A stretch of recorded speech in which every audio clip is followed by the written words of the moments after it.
Welcome. In this video, we will discuss about the US latest decision to restore its relationship with Palestine. So you must be aware that there is now the Joe Biden who is spearheading the administration in US after the Trump administration. So in that regard, there are a lot of policy changes which is coming up. So Trump, who was very much, in fact, to an extent, it looked like a biased. He was biased towards Israel.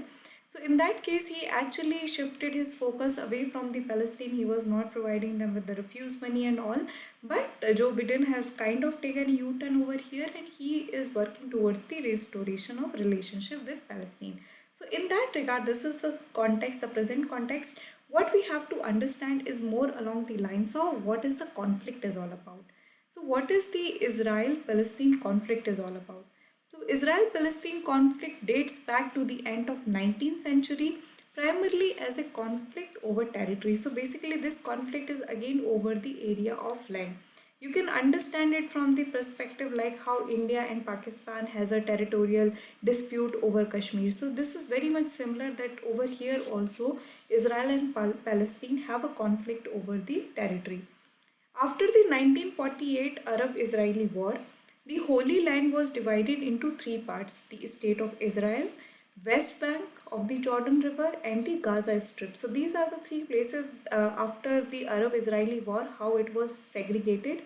Then in 1993 Oslo Accords mediated the conflict to set up a framework of two-state solution. So whenever you heard in news or whenever there is a question like what two-state solution is all about, so you know two-state solution, they are talking about the solution for the problem of Israel-Palestine conflict. So this is something again you should remember, that what is the two-state solution? It is about the resolution for the Israel-Palestine conflict.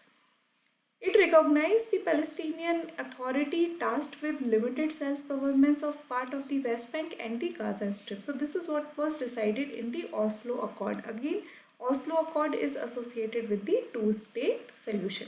So this is how you actually interconnect. These are the terms which UPSC could ask in the prelims. So be wary of it. Oslo Accord, two-state solution. So these are all related to your Israel-Palestine conflict.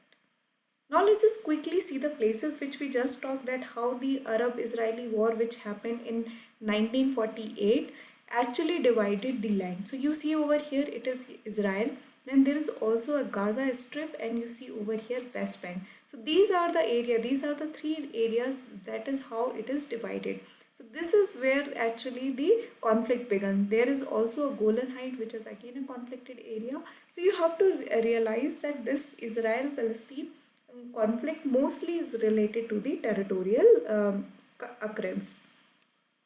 Then there is also a West Asia peace plan which was actually unveiled by the President Trump. So when he was in administration of US as a president, he developed, or he started something known as the West Asia peace plan.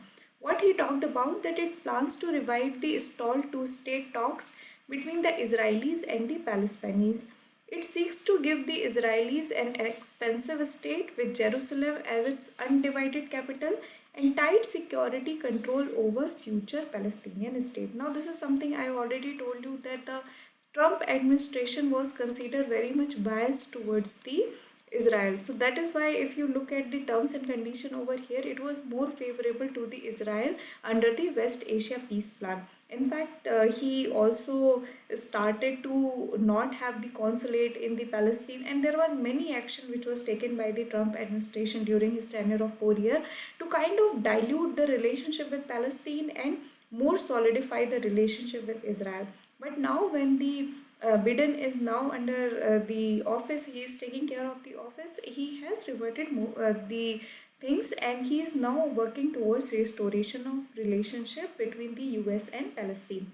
From the India point of view, there is something you should remember, that after long to and fro motion between Israel and Palestine, what India has now done is what is by in the parlance of foreign officers known as the dehyphenation.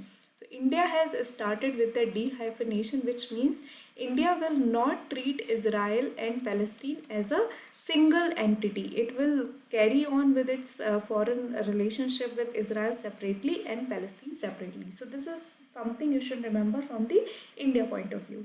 So these are the major things that you should know. This topic is important from your IR perspective in terms of how the West Asia stability is important for the world economy and all this thing. In that case, you can talk about how the US is also trying to reach to a stand where it is also reaching AI to Palestine also. So all these things are important from that perspective.